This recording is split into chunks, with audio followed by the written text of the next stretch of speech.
Let's go to Theology Corner. Lot to unpack here. Do you want to kick it Yes. off? Well, I don't even know where to start. Um, I mean, I guess we could go back to that conversation about what happens to us after we die, because there's a lot here too with theodicy, Hmm. and again, why how like a loving God can allow or stand by while people suffer. That comes up a couple times throughout the series. Also, this idea of God, like with Aaron's pregnancy, the way that she talks about her baby in that conversation of the fetus is God sent that child life. I don't know, like, and then called it back. Right. Like, none of this stuff makes sense. Like, if you listen to it with any sort of rational thinking, that just God doesn't work that way. Like, Right. I mean, I understand that can bring you comfort. I don't want to deny that to somebody whose faith brings them extreme comfort, but that's what that is. It's a blanket. Hmm. It's not any sort of rational understanding of theology or the way God works in the world. I mean, because it begs more questions than it answers. Well, it could be a way that a God could work in the world, right? Fair Like enough. if Okay, if you, yes. Yeah. yeah, I Not mean, one if that you I not had one that I'm particularly interested in. right, not one that you would want to worship, but Yeah. yeah, one that wanted to mess with you. Yeah, absolutely. That's absolutely how I mean, there are stories about Zeus that feel very similar to this, right? Like this idea of like humans are sort of playthings to just Oh, kind of mess.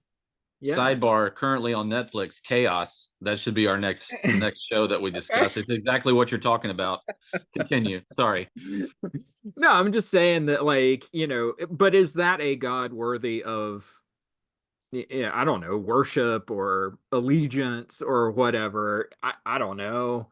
I think that it like I agree with you. I think that this series is the best portrayal in any medium of what a crisis of faith or a collapse in belief looks like. Um like really looks like lived out, you Yeah. know. Um it feels autobiographical. Like it feels so close to getting at this ideas that it's impossible for you to think that this isn't some lived experience for Mike Flanagan. Hmm. Um and yeah, and it always takes every character's point of view seriously, even if that character's point of view is pure evil. Bev. um, with Bev. regards to like manipulating the situation to have it reinforce your particular theology, right? um Well, or using the Bible as a weapon the way that there's a character on this show that does. well, it's Bev. I mean, that's who you're talking. If there's a real villain in this series, it's Bev. It's not even the vampire, like the creature, because that thing just is what it is in Hmm. a way. And you even have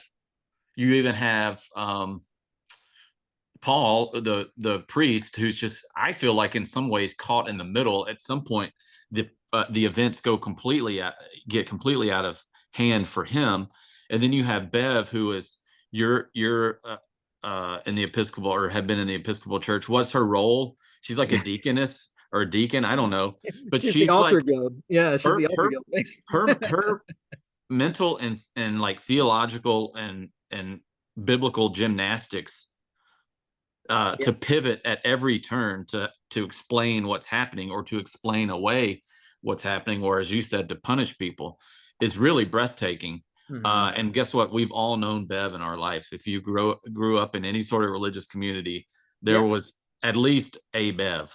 Yeah. And those are the people that tend to drive, those are the people that tend to drive people who are having traumatic religious experience away, right? Yes. Because it's Yes. like, oh, well, the reason that you're going through this problem is because it's you, because the Bible says X, Y, and Z. And it's like, okay, no, like, that's not compassionate.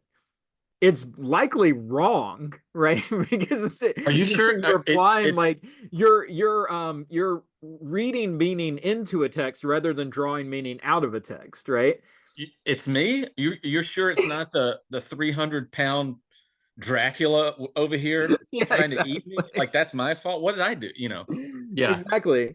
And it does this thing that I absolutely I come back to over and over again. I think we even talked about it last time with sex education, which is this idea of you writing up the rules for what God is and how God acts in the world. And as soon as you become the God of God, you are in the wrong 1,000%. Like Yeah. you were never Always. right at that point. Always.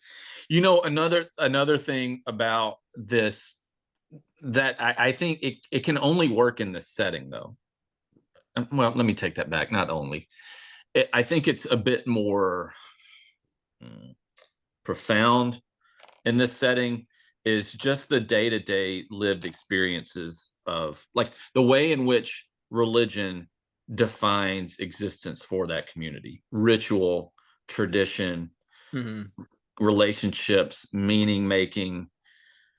I felt like that was, in terms of like theology corner, a strength of the show. And then also not only the ways in which the characters act out, talk about faith, belief, spirituality, but the way that's just baked into the show itself, Right. from the music, the score, the imagery.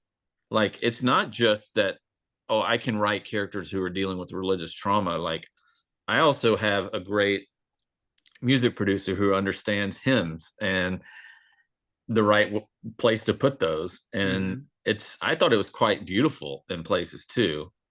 The religious components, not all of it, not being critical of all of it, right? Mhm.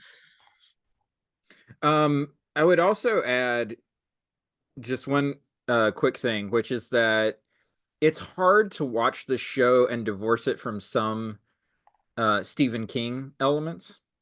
I think Flanagan, it's clear that he really likes Stephen King stuff. He's done a couple of Stephen King adaptations, and there tend to be themes of like from King's novels that show up in his shows.